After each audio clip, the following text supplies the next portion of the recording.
the breaking news out of Cincinnati that Bengals defensive end Trey Hendrickson said the team has cut off contract talks amid a dispute regarding a new deal. In a statement to ESPN's Adam Schefter on Monday, Hendrickson said, quote, "No communication has taken place between my camp and the organization following the NFL draft in April." So is he still on the Commanders' radar? Do you think Adam Peters, in between hearing for sure Shoot to Thrill and Back in Black, and you it's should probably be on everyone's radar, is thinking about still trying to acquire Trey Hendrickson to boost up the pass rush? Can you imagine if he did pull off a trade for Trey Hendrickson? Well, Hendrickson he's a stud. He's 30. He's entering the final year of his deal. He's coming off the best season he's had in the NFL. He led the league with 17 and a half sacks last year and made All-Pro. Yeah, he's a baller, no doubt. If they can get him for a deep discount, which I doubt you can get him for a deep discount, then sure, go make it happen. What's a decent offer that Cincinnati might even consider? But like if I'm Adam Peters, I pick up the phone and I call the tightwads that run the Bengals. Now that might be unfair because they paid Jamar Chase, I think, the biggest non-quarterback deal of all time during the offseason. They redid T. Higgins' deal. And they're paying Burrow. They're paying Joe Burrow a ton of money. So I can understand them not wanting to give Trey Hendrickson top of the market defensive end money. But well, even with Trey Hendrickson, they had an awful defense. Right. Remember what the Commanders did to him in week 3? I remember what Lamar Jackson did to them in at least one of the games. Yeah. I mean, there was a score-a-palooza. So if I'm Cincinnati, I'm like, yeah, he's a good defensive end and everything, and he racks up a bunch of sacks, but our defense blew chunks. Right. I'm gonna do my Cakes Peters. I'm gonna call Cincinnati. Got him on the phone here. Well, can I preface it before you do the call? Yeah, sure. Before I've got them on hold right now. I just want to remind you, Mr. Peters. Yes, I'm like the little nerdy intern. Okay, that's fine. I take input from everyone. Just so you know, we've already given up 2 draft picks next year. To the best of my understanding. Remind me what picks I gave up for next year. Now I have to look into it. But run away, minion. Go find that information. All right, I've got Cincinnati on the horn. Than what you normally would have. All right, Cincy. We know that Trey Hendrickson, you're not going to re-sign him. You're not in a position of power. We will offer you our 2026 second rounder and a 2027 fourth rounder. That's our offer. What do you think? Again? Second and a fourth? Second and a fourth. I think that offer stinks. So we're going to have like 2 picks next year? Well, you know what else you'll have? I can hang up the phone now. I'm talking to my minion now. You also have a guy who's going to give you 15 sacks minimum if he stays healthy. I don't believe they have a second round pick next year. Right.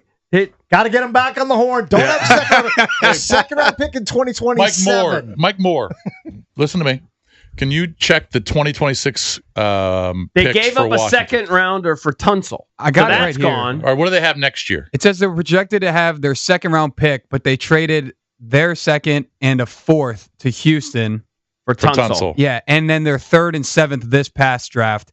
So they're getting Houston's second next year, and that's the only pick. So we have Houston's second. I have draft capital. I have currency to deal. And they did say that it. So they do have a second. Hendrickson would garner a fair trade would be a day 2 package.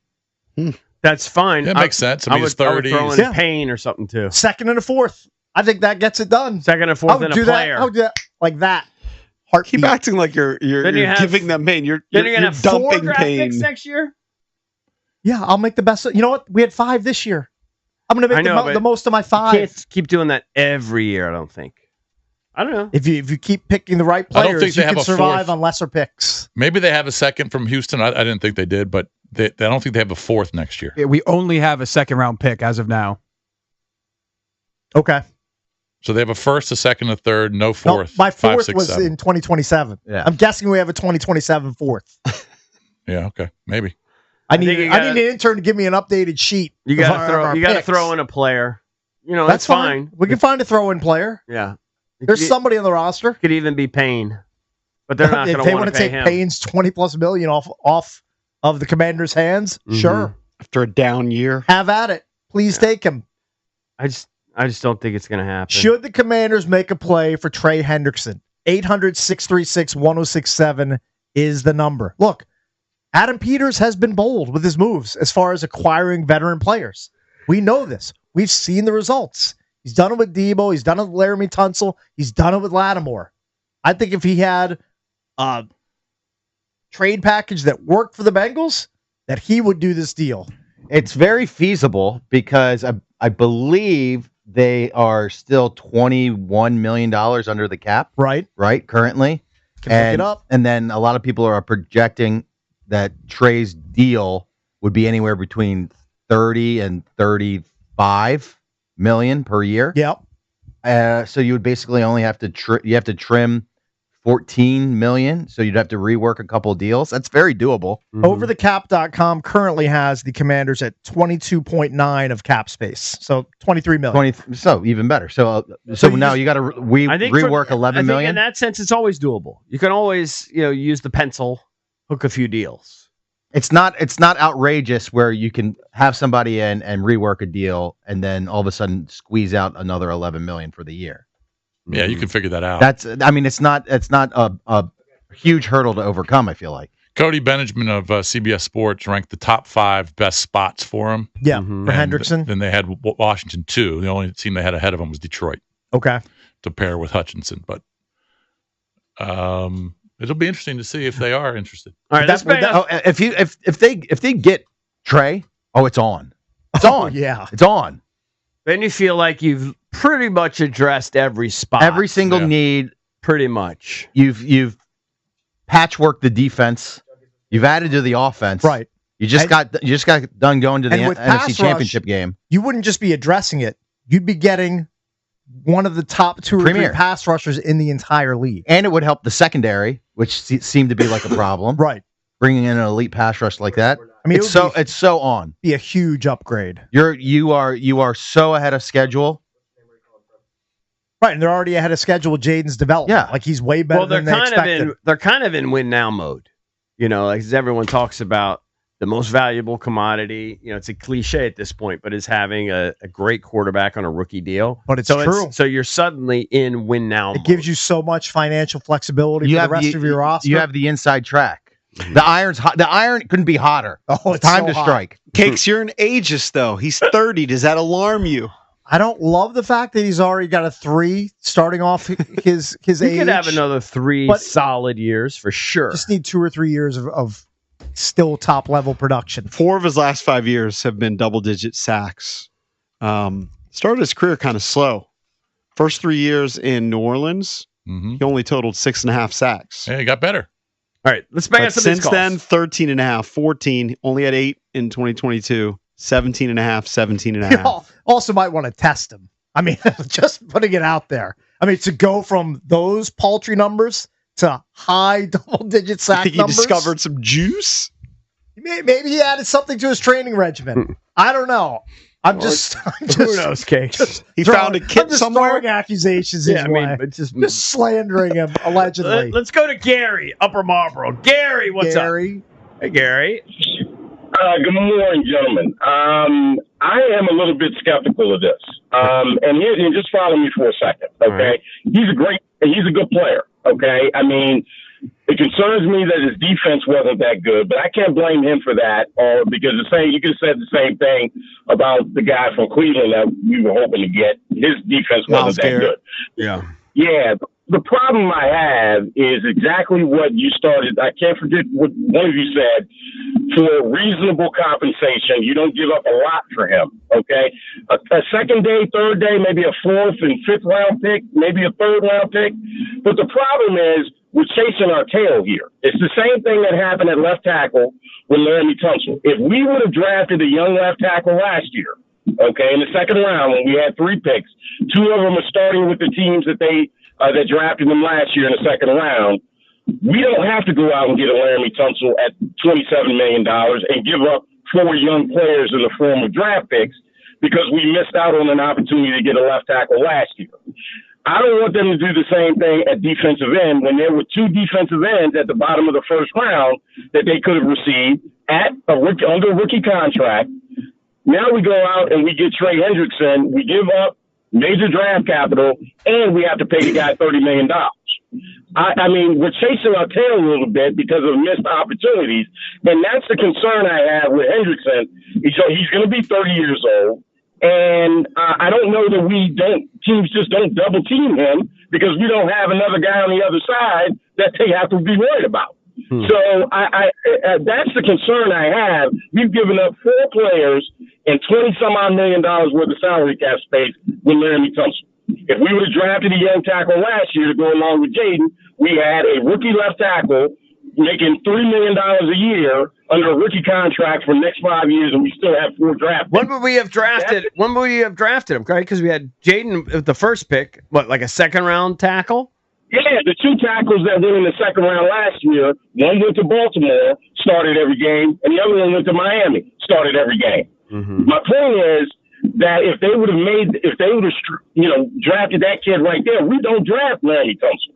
I mean, we don't trade for him, and we have all of that salary cap space, and we have 4 draft picks coming up in the next 2 years that we gave up for him. I got it. I mean, thank you, Gary. Appreciate it. I find it hard to criticize Adam Peters. He went from 2024, your tackles were Brandon Coleman, I believe Wiley was starting at right tackle, unless I'm missing something. And now we're going to have Laramie Tonsel at left tackle, who's, last time I checked, a borderline Hall of Famer, or he may be a Hall of Famer, and you drafted a super athletic right tackle in Connerly to upgrade that spot on your line. And you could move Coleman what are we from the left to the complaining right. about?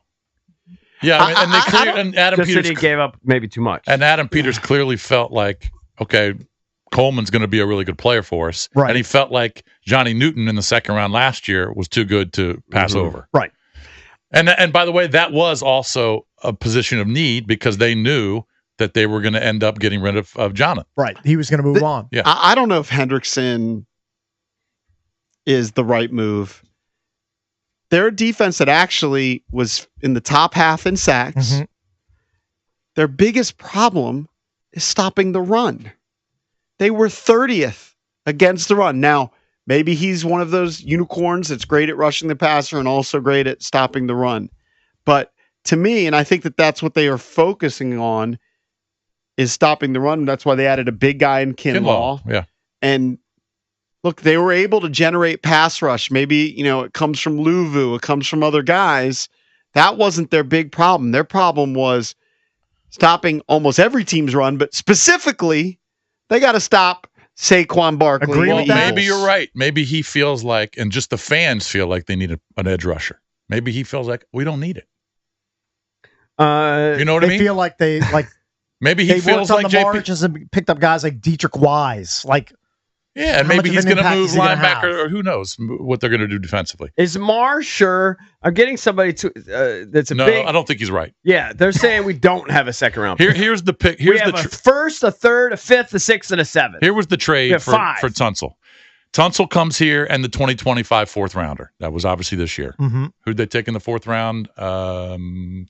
They took Lane. Jalen Lane. All right, so essentially Tonsel and Lane. Mm-hmm. Texans got the 2025 third rounder, 2025 seventh rounder, 2026 second rounder, 2026 fourth rounder. Mm-hmm. So the second rounder for next year is going to Houston. Right. Yeah. Right. I don't know. Mar's a donk. They didn't swap second rounders. It looks like he's trying to they swapped he's trying to vet rounders. his information with Valdez here. I'm literally looking at it right now. I typed in Commanders draft picks 2026. The first sentence: the Washington Commanders are projected to have 1 draft pick in the 2026 draft, which is their second round selection. Right, that's wrong. Are you reading that? That's AI. He's reading AI. You're reading AI BS. If you go to a regular website, you can see what picks they have. That's the problem with that generation. They just believe AI. You're just reading AI BS, and it's just doing its best interpretation of whatever it can call. I feel like the Commanders are in a fortunate situation right here because all of these contracts will basically be off the books by the time you try to re-sign Jaden. I'm just saying we don't have the capital necessarily to acquire him. Unless you want to have 3 picks next year. Yeah. Because you'd have to give up a third. I don't know. Maybe next year's second. I'm ready to mortgage 2027. Yeah. Let's just keep, right? I kick the can down the road. Sure. I mean, if you're Adam Peters, you don't even know if you're going to be here in 2027. You probably will be, but you're not 100% sure. Mm-hmm. I'm not that could afraid. Be the next guy's I'm not mess. afraid to kick the can down the road. Not at all. 100% chance he's here in 2027. I think he will be too.